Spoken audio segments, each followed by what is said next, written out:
Did you know that the number of years that women have had the right to vote is only a few years more than the number of years women spent fighting for the right to vote?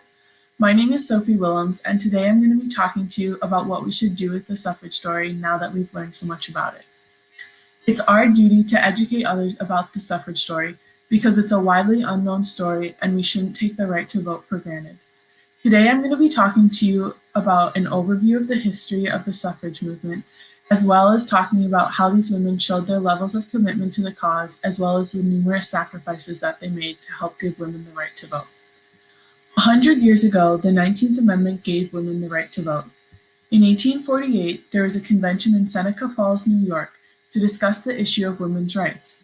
At this convention, there were numerous different speakers who got women fired up and said, "Enough is enough, it's time to fight for our rights."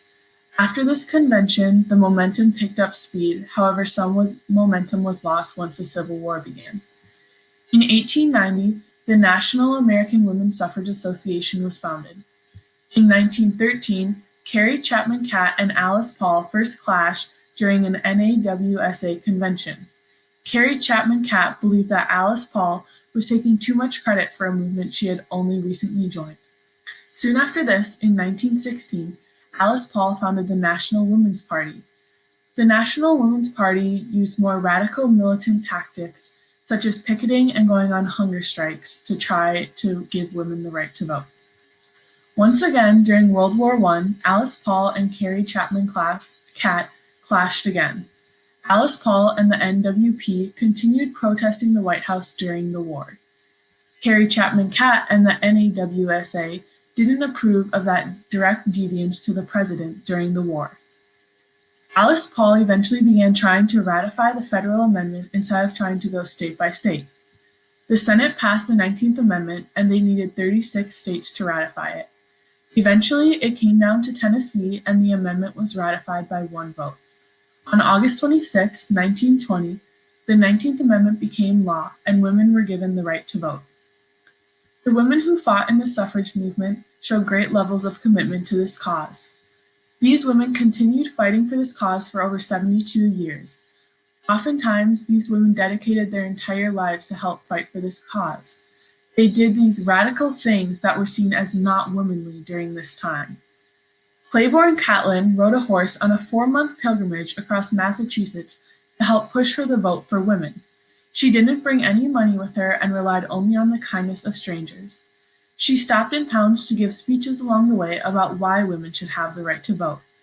Her pilgrimage was seen as controversial, and she was criticized for not riding her horse in a womanly style because she didn't ride its side saddle. These women also made numerous sacrifices to help give women the right to vote. At these protests, if these women were arrested, they were often given the choice between either going to jail or paying a fine, and oftentimes these women chose going to jail to try and attract more attention. However, by choosing to go to jail, they oftentimes sacrificed their reputation, which is all they had at the time. When World War I began, Alice Paul believed women couldn't and shouldn't step back. She continued picketing. Her and her other protesters would often chain themselves to Woodrow Wilson's back fence and hold banners and protest. Eventually, Alice Paul was arrested, and she ended up going on a hunger strike while in prison to protest not being given the same privileges as political prisoners. Eventually, she ended up being force-fed with a tube being stuck down her nose.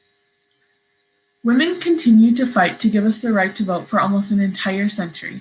They stayed committed to the cause even when it felt like hope was gone. They sacrificed their time and their comfort and their lives so that women could vote. Now that you've heard an overview of the women's suffrage story, as well as learned about the numerous sacrifices these women made and the level of commitment they showed, I hope that you will remember to educate the people around you and vote this upcoming November.